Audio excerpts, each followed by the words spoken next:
Welcome to One Step Past, and this is Show and Yell! Today I wanted to show off some items I've collected from the Curtis Candy Company. My grandfather was a sales representative for Curtis in the 1940s, and he liked his job. He got the nickname of Candy Man, which he kept for the rest of his life. But before we get into that, I want to give a little background on the Curtis Candy Company. Curtis was founded in 1916 by Otto Schnaring and based in Chicago, Illinois. Why did he not go with his own name? Why did he call it Curtis? Well, at the time, World War I was still going on, and anti-German sentiment was at an all-time high. It would happen later again, but in World War I, it was just about as strong as it ever became in World War II.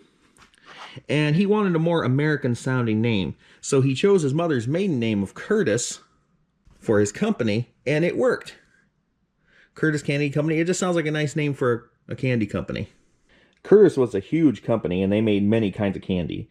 Their biggest hits were Baby Ruth, started in 1920, and Butterfinger, started in 1923. The company kept growing, and then all of a sudden in 1953, Otto died. His wife and kids continued to run the business for a while, and not to be critical, but they just didn't have the savvy that Otto had, and by 1964, the company was no more. They sold the standard brands.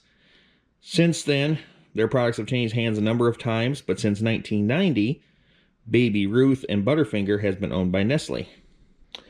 This first item comes from my grandfather, and it was made in 1948 as a counter display for their gum, mint, and fruit drop products. And their fruit drops are like the equivalent of lifesavers. It's made of plastic and metal, and it's healthy sized. It's a pretty big counter display. It measures almost 10 inches wide, about 15 inches long, and 6 inches tall. I have kept this my whole life as a showpiece in my bedroom. It's brilliantly colorful, and you just don't see style like this in store displays today. I didn't get this next item from my grandfather, but I wish I did. I got this from an acquaintance in perfect condition. As far as I could research, this was made in the 1950s, and it was another counter display. Just a very big candy jar, and it would have held some of their bite-sized candies. I absolutely love this item, and it's my all-time favorite candy jar. It's very large and holds a lot. It's 10 inches tall with the lid, 7 inches wide. The lid comes off easy, and I can even fit my big hand inside of it.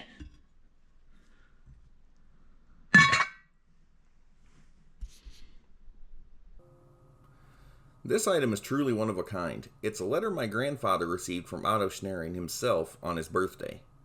It's from 1947 and reads as follows. Dear Reen, my warmest good wishes to you on your birthday, and may it be a most pleasant and happy one in every way. I hope that through the remembrance of friends and the kind thoughts of others, you will find much that will enrich the day and which you can carry with you during the whole year. So here's wishing you an abundance of good things and lots of real happiness in the future. Sincerely yours, Otto Schnaring, President. There are a lot of things I like about this letter. For one, it belonged to my grandfather. Besides that, it was a nice sentiment from a very well-known and well-liked entrepreneur.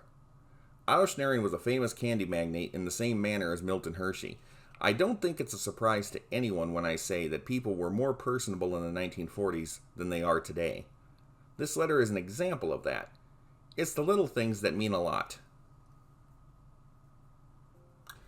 Before I go, I want to show you some pictures of a few more Curtis items. I got this cardboard box of Butterfinger Halloween bars at a garage sale. This 1-pound box was made in 1960. The artwork in the overall box design is absolutely charming. It measures 10 inches long, 4 1/4 inches wide, and 1.5 inches tall. Since it contained 40 candy bars, you know they were very tiny. This last item is really interesting. As I said earlier, Curtis was a big company and they got into a lot of different products. I don't think anything could be more different for a candy company than this. A sealed bottle of garlic juice in its original box. This was made in 1946. It held 2.5 fluid ounces. The bottle is 5 3/4 inches tall. I don't know why my grandparents kept it all those years. They obviously never intended to use it. The bottle remained in excellent shape, but the box did get a bit of staining on it. It's such a rare and unusual item that it's amazing it exists at all. I hope you enjoyed my Curtis Nostalgia Show, celebrating an important candy company of the 20th century.